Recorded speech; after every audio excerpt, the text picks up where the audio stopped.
As I mentioned, for those of you that followed me over on Twitter, I did do a pregame thread for this game in the absence of the breakdown. Sorry about that. But Alabama ends up winning this game 83-75. And there was quite a few takeaways you could take away from this game. I think the biggest one is that Alabama did not shoot well, but still beats a pretty good team by 8 points, right? I mentioned in the thread that I thought that the problem was going to be Creighton was missing Pop Isaacs, and that was going to be a major problem. I just was not sure how they were going to get the scoring, right? However, if this was the Alabama team of last season, our defense was so poor that it wouldn't have mattered, right? If this was a team that just had super lackluster defense, no intensity, I think Creighton still could have won this game because of how poorly Alabama shot. The difference in this team and last season's team is there was that level of defensive intensity, especially on individual efforts. We'll talk about some of them here in a second, but the ones I want to highlight kind of off the top were Cliff Amori was great fronting the post, trying to keep the ball out of Ryan Kalkbrenner's hands. Kalkbrenner still had a pretty good game, but in general, they were not able to feed him as much as they were last season. Kalkbrenner really was the difference in the game in Omaha last season, and Creighton was not able to have as much success, partially due to Cliff Amori and partially also due to Grant Nelson. Grant Nelson did not score great in this game, but did have a fairly decent defensive effort and tied for the lead in plus minus, right? So what he didn't do on the offensive end, he did make up for on the defensive end. I thought that by and large, both of those guys did a pretty good job on Ryan Kalkbrenner. He's one of the best players in the country, so you're never going to stop him completely. But they were able to keep the ball out of his hands as much as humanly possible. But the guys from the individual effort on a defensive standpoint that I think that really need to be highlighted is LeBaron Philon and Darion Reed, right? The two freshmen. And I thought that this game for both of those guys was a great game. LeBaron Philon gets 2 steals, kind of does a little bit of everything, has 16 points, 7 of 8 from the field. Didn't shoot well from 3, but really nobody on the team, not named Mark Sears, did. Was decent on the rebounding end, getting 5 rebounds, had a couple of assists. LeBaron Philon, if you've not seen or heard, anybody talk about him this season, just know that if you want to see him play basketball, you better watch a game this season. He will not be in an Alabama uniform next season. I think that is kind of a foregone conclusion at this point. Him and Darion Reed both will be one and dones. Just their defensive and offensive abilities. Darion Reed definitely has a higher defensive ceiling than LeBaron Philon. LeBaron Philon's a little bit more polished on the offensive end currently. But both of those guys, I think, will be gone after this season. Philon's kind of been the surprise of the season. Was really more of a surprise coming into the offseason than when he got on campus. All the stuff you heard out of practice was Philon is the real deal, and he is really, really good on the two-way, and it really shows and jumps off the screen, especially in a game like Creighton when he's able to have a little bit of flow, right? He did have a couple of turnovers, or he did have quite a few turnovers in this game. I thought that some of those were unforced, maybe not as much as you would want. Typically, LeBaron's pretty good with the ball, so that was a little bit uncommon for him. I don't expect him to have 4 turnovers in most games. But I thought that in general, LeBaron Philon was exactly what you need him to be. He was a spark plug on both ends of the floor. He got into Stephen Ashworth's head a little bit. I know Ashworth was pretty good overall. He had 9 assists. He was really the only person that could facilitate the offense for Creighton. There was a moment in which McDermott took him out because Ashworth got his 4th foul, and almost immediately had to put him back in because their offense just could not move at all with Ashworth on the bench, right? And I thought LeBaron was one of the better defenders when it came to defending Ashworth. I know Darion Reed also did a good job from that standpoint, but in general, I thought both of those guys did a really good job. The thing about Darion that I'll say also is he had 2 offensive rebounds in this game, and I thought that the offensive rebounds, if you read my write-up thread, I thought that the glass was a spot that we were going to have a lot of success.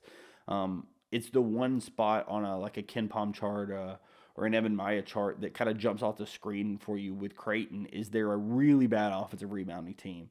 And typically those teams that are pretty bad offensive rebounding, even if they're decent defensive rebounding teams, if you are an elite rebounding team and you preach it at the level that Nate Oates does, you can have success against those teams, right? It's a nature thing. It's the reason why Houston's always so good at rebounding, right? If that's all you preach, then you're going to be good at it down the line. And it clearly is just not something that's like the stalwart of a Creighton team. Creighton, defend without fouling, a few other things that you could say, hey, this is what Creighton basketball is. But being a lead on the glass is not one of those. And Alabama did just that, right? Alabama dominated the glass in this game. Alabama gets 17 offensive rebounds, and I thought Darion Reed was a big piece of that, right? Whether it was the box outs, he did have 2 offensive rebounds himself as well as a couple of putbacks. I thought that just in general, Darion played a really good game. 21 minutes, 12 points. Like I said, in general, I thought that it was a very successful game for Darion. He had a pretty flashy dunk as well when Chris Youngblood, who we'll talk about here in a second, got his first minutes and got a steal with a pass up to Darion. And in space, that's where LeBaron and Darion really thrive. And I thought that this game was really a perfect skill set for the two of those guys. LeBaron Fallon was also my player to watch for this game, and I thought very similarly. When you think of Alabama, you think of a guy like Mark Sears, but Fallon in general does a pretty good job when you're able to get in space and be able to create, and I thought that that's what this game was for Fallon, and part of the reason why him and Darion were both able to have success. The guys I want to talk about next the big guy I want to talk about next is Chris Youngblood, right? For those of you that have been listening to the pod or pay attention to Twitter or anything, Chris Youngblood, the transfer from South Florida, has been out this season. There was some thought that he may potentially play for that North Carolina game. He ends up sitting in that game. Alabama did not need him. Alabama wins pretty comfortably in that game. But we hear Chris Youngblood's going to be playing in this Creighton game. And when you hear that, for those of us that follow Nate Oates and pay attention to a lot of the press conferences, you're not sure if this is like a full-on minutes restriction, like he's not going to play more than 10 minutes. Is this somebody who's potentially ready to be back and you're going to play him less minutes because he's just getting into the flow, right? Like, how ready is he actually to play basketball? And I think that the minutes that Chris Youngblood put on the floor told you exactly what you needed to know. And the answer is there was a bit of a minutes restriction, of course, but Youngblood still plays 16 minutes, right? He played the same number of minutes as Aiden Holloway. He played more minutes than Sherelle, Millette, and Diabate, right? I think part of that has to do with matchups, and part of that has to do with how Creighton plays basketball. But it's a situation where Chris Youngblood, at times in this game looked pretty solid, right? He had 2 steals, which is tied for the lead on the team. He did have an assist. He was pretty active on the rebounding standpoint. He only got 1, which is not as many as you'd like to see for the amount of minutes he played. But, it's not the end of the world, right? Like I did see where he had quite a few tip balls, trying to get it to other guys for rebounding. He took up quite a few shots from 3. And the thing that I think that impressed me the most about Chris Youngblood was how fast his trigger is from 3. Right? When you think about a Nate Oates style team, obviously the ability to take and make a lot of threes is pretty high up on what he considers important from an offensive standpoint, right? They talk about layups, free throws, and threes. And the thing with when we talked about Chris Youngblood is he's a career 40% guy, right? The last few seasons, he's been a 40% guy at Kennesaw State. Last season at USF, when he was the co-AAC Player of the Year, he was over 40%, right? So we know that he's a guy who can make a lot of shots. But the thing that impressed me is how fast he can get them up, right? When you think about some shooters, think about like an Aiden Sherelle, right? Aiden Sherelle has not shot, incredibly well this season from 3. But we know, from high school, from AAU, Aiden can make some shots. But if you pay attention, Aiden has to line them up, and the way he takes the shot, obviously a big guy versus a guard, completely different.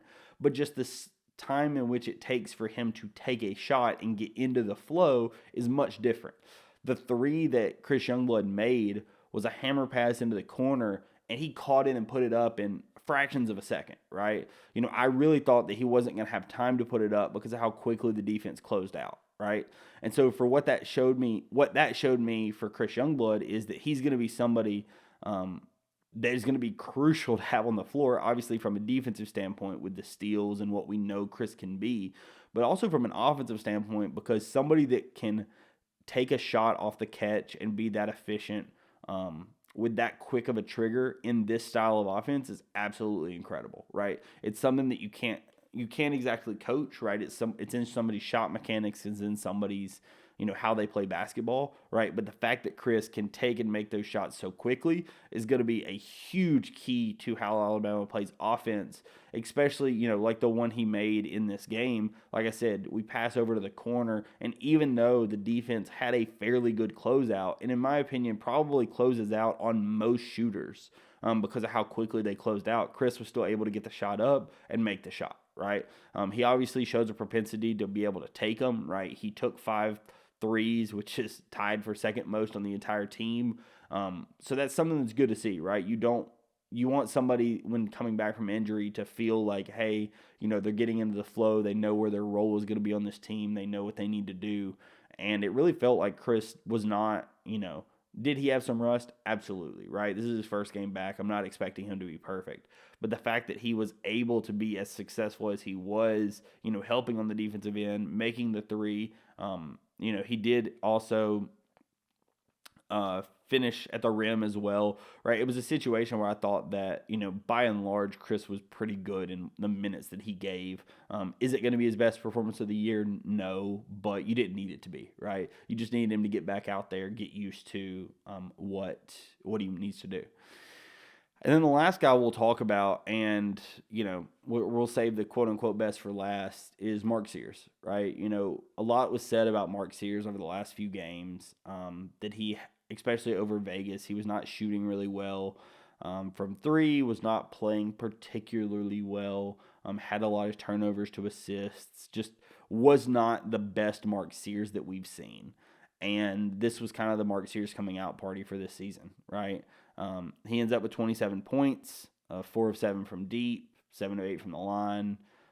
Had 6 rebounds, two offensive, which again tied for second on the team. TRelly was the only one with more, and he had 5. Right, Aiden was really dominant on the glass, and then 4 assists. Right, so leads the team in assists as well, to just 1 turnover. Right, and that 1 turnover came at a bad time. It was near the end of the game. You don't love to see that because of the timing of the turnover, but a 4-to-1 assist to turnover ratio you will take all day. Right, this really felt like Mark Sears was in control. At moments, you could just go to Mark, and he was putting a shot up, and he was going to make it. Right, and that's what you like to see when you have an All-American or somebody that's a potential All-American on the floor. Is even though the opposing team is going to scheme to try to stop him, is that he at moments you can give him the ball and can either make a shot, get to the line, create for a teammate, and be successful on the floor, right? That's what you want to see out of your All-American. That's what you did see out of your All-American. He's the only guy on the team that plays over 30 minutes. He plays 34 minutes. And I think that all in all, the depth of this team is able to place it's best when you have somebody like Mark that's able to distribute, right? Those assists would have been higher if it had been for some guys making some shots. And as I mentioned, if you want to look at this game at a whole and the things that we need to take away from this game is at moments Alabama defended their absolute butts off in this game, right? There were some times which Creighton just made some really good shots. They have a couple of shot makers in McAndrew and Ashworth. McAndrew is an elite 3-point shooter. He goes 5 of 8 from 3. And at 6'10", he's able to kind of get them up whenever. But the thing is that in general, at times, like I said, Alabama was able to defend and, kind of play at will. If Alabama's able to make a few more threes in this game, and I have to expect that they're going to, 6 of 30 is not a NATO's team, especially due to the fact that quite a few of those shots were wide open, right? Those were high percentage looks, and from the people you want to take them, Grant Nelson goes 0 of 2, Jaron Stevenson 0 of 2, Darian Reed 0 of 2, Aiden Holloway, just went 5 of 6, now he goes 0 of 4, right? I don't expect this to be the norm, but sometimes these kind of shooting nights happen, and the fact that you're able to beat a good team by 8, was up by 10 for the majority of this game. You're up by 10 on a team like this, win by 8 on a team like this on such a poor shooting night really says to the ceiling of this team, because I really think that on a average shooting night, because this was a very poor shooting night, but on an average shooting night, I think Alabama wins this game by almost 20 points. And that's not really a stretch. It wouldn't have shocked me if it had gotten more than that. There were a few moments in this game that Alabama was really blowing it open, and Creighton, to their credit, was able to withstand those runs and kind of slowly claw their way back. Alabama's up by 17 at one point in this game. And, again, Creighton cuts the lead to 6. And, it never really felt like Alabama was going to lose the game, but it definitely was getting like, ooh, this is a little close for comfort, right? Now, it's tough to say what Creighton's going to be without Pop Isaacs. I think that's a major loss for them. But at the end of the day, Alabama gets a big win at home against a hated rival. If you know, you know.